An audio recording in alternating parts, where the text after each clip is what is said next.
अत्रि ऋषि जी, उनकी पत्नी माता अनसुईया वहाँ पतिव्रता नारी थी। तो बताते हैं कि तीनों लोकों में माँ के बराबर पतिव्रता नारी और कोई नहीं थी। देखिए, आप निर्वस्त्र होकर हमें भोजन परोसिए।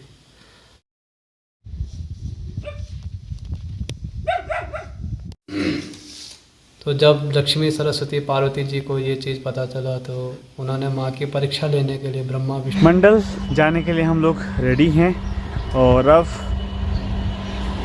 यात्रा शुरू होती है टैक्सी स्टैंड से। मेरे पीछे आप देख सकते हैं पूरा taxi stand. Taxi stand Gopeshwar में हम लोग अभी खड़े हैं। यहाँ से मंडल के लिए गाड़ियाँ मिलती हैं और हम चलते हैं यहाँ से आगे की ओर।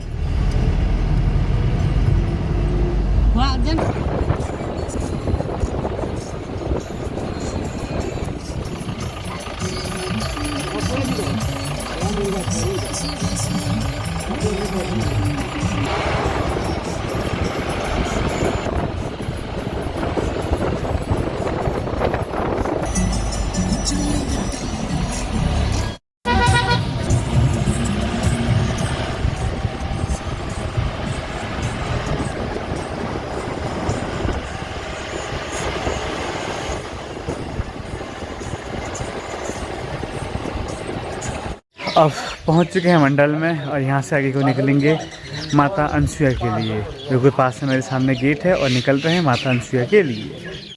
इस गेट से शुरू होती है माता अनसुईया की पैदल यात्रा, जो 5 किलोमीटर की दूरी तय करने के बाद मंदिर में आप पहुँचते हैं।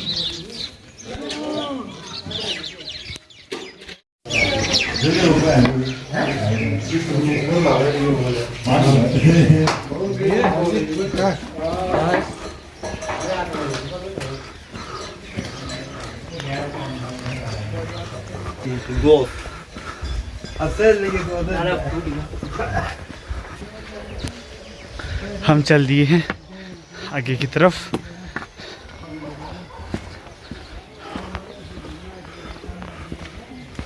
और यहाँ से करेंगे हम 5 किलोमीटर का ट्रैक, पूरा 5 किलोमीटर का। मुझे मिली रास्ते में एक आंटी जो यहाँ की स्थानीय है और उनसे मैंने रास्ता पूछा। अब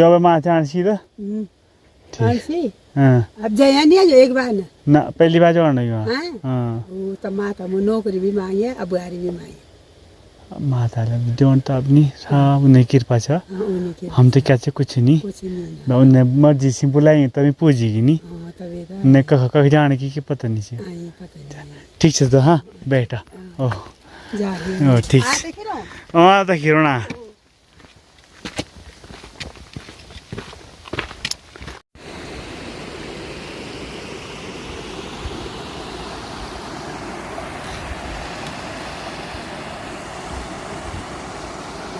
ये देखो प्यारे बच्चे। अच्छा कहाँ से मंदिर रास्ता बोला बताओ कहाँ से? यहाँ से जा सकते हो और गाँव के रास्ते पे। अच्छा चलो, इससे पहले कुछ लोग गए हैं? गए हैं अभी गए? ठीक है। आपका नाम क्या है? आपका और इसका? ओके अभिनव। बाय।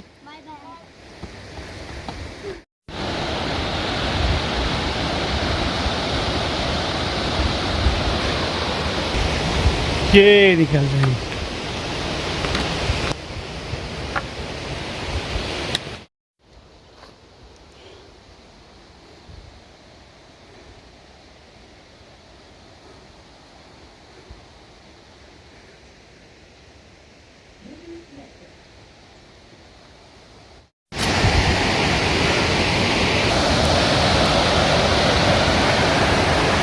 चिड़ियाओं की चहचहाने की आवाज़ों के साथ में हरे भरे ये प्यारे से खूबसूरत जंगलों के बीच में और ये पानी का शोरगुल से हम आगे बढ़ रहे हैं बहुत ही प्यारे नज़ारों के साथ में।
रास्ते में मिलता है छोटा सा पांडा मंदिर, और यहाँ पर रास्ते भर आपको हर 1 किलोमीटर के बाद पानी का धारा ऐसा मिलेगा पानी पीने के लिए।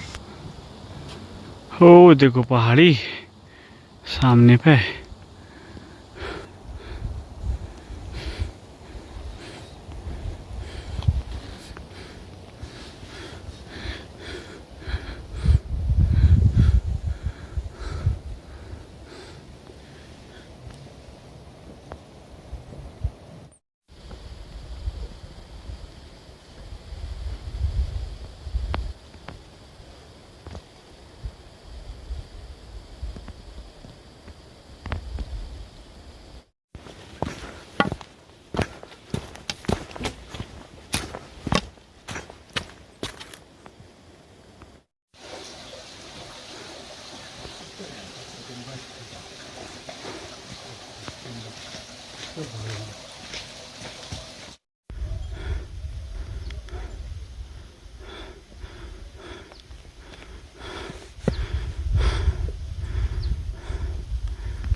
सम्मुख सेमवाल जी से ही सुनते हैं माता के बारे में। हरिओम, जय माता दी।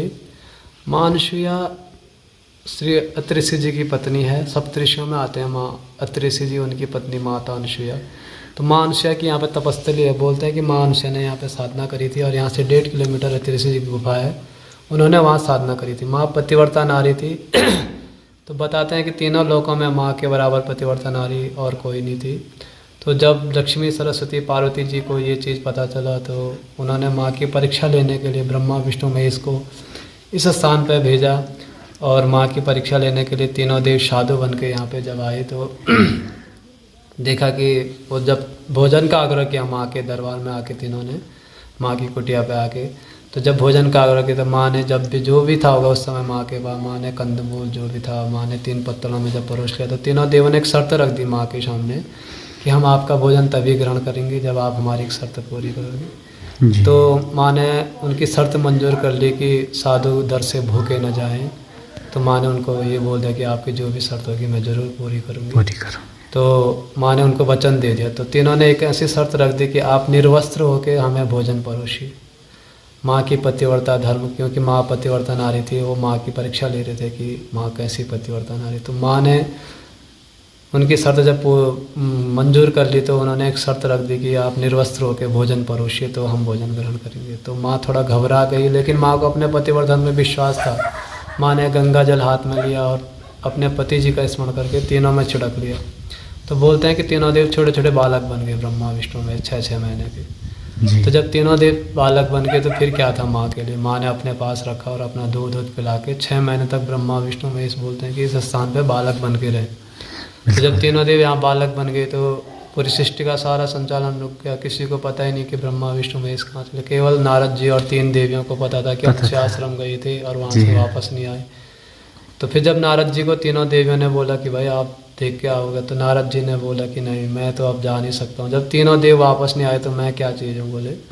तो बोले कि जब तक आप लोग खुद नहीं जाएंगे उस स्थान पे तब तक तीनों देव आ नहीं सकते।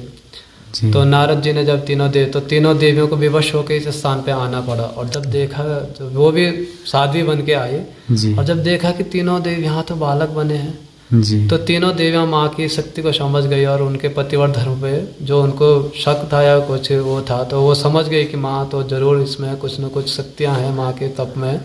और तीनों देवी माँ के चरणों में नतमस्तक हो गई तीनों कि माँ हमें क्षमा कर लो और हमारे पति हमें लौटा दीजिए। तो फिर माँ ने वही गंगा जल लेके बोलते हैं कि तीनों में जब छिड़क लिया तो तीनों अपने स्वरूप में आ गए, ब्रह्मा विष्णु महेश। तो जब तीनों देव अपने देवियों के साथ जाने लग गए तो माँ थोड़ा व्याकुल हो गई, क्योंकि माँ के तब तक कोई बच्चे नहीं थे, माँ निसंतान थी। और जब तीनों देव बालक बन के रहे तो माँ की ममता जागृत हो गई। वो मोह माया पुत्र मोह में बोला, क्योंकि अब उसके बाद अब माँ का ध्यान साधना में कहाँ लगता, अब पुत्र जा रहे हैं माँ के छोड़ के, है ना। तो माँ ने तीनों देव व्याकुल होकर रोने लग गए। तो तीनों देवों ने माँ को वरदान दिया कि माँ हम तेरे बच्चे बन के रहेंगे हमेशा और तेरे गर्भ से जन्म लेंगे। तो फिर तीनों देवों ने माँ के गर्भ से जन्म लिया, दुर्वासा ऋषि, चंद्रमा और दत्तात्रेय जी। दत्तात्रेय जी जी दत्तात्रेय जी विष्णु के अंश हैं, जी। चंद्रमा ब्रह्मा के जी। और विष्णु शिव के अंश हैं, दुर्वासा ऋषि। दुर्वासा तो जब ऋषि। तीनों ने माँ के गर्भ से जन्म लेके फिर तीनों ने एक रूप में वो किया, जी समा गए तीनों एक में, और त्रिमुखी दत्तात्रेय जी का स्वरूप माँ को जी। यहाँ पे दर्शन देने लगे। और तब से माँ यहाँ पे पुत्रदायिनी के रूप में विख्यात हैं। विख्यात जो है। निसंतान लोग होते हैं जो, तो वो रात को यहाँ बैठते हैं, पति पत्नी दोनों यहाँ रुकते हैं, उनको माँ स्वप्न में दर्शन देती है और उनकी संतान प्राप्ति की संतान कामना पूर्ण होती है। पूर्ण होती तो है। ये यहाँ की विशेष वो है कि आज तक जो भी आया सभी को पुत्र की प्राप्ति हुई है, संतान प्राप्ति हुई है। संतान प्राप्त हुई तो है। तब से माता यहाँ पुत्रदायिनी है और ये यहाँ की वो है। यही विशेषता है। बहुत बहुत धन्यवाद आपका जी। ये देखें पानी का झरना और झरने के नीचे ये देखो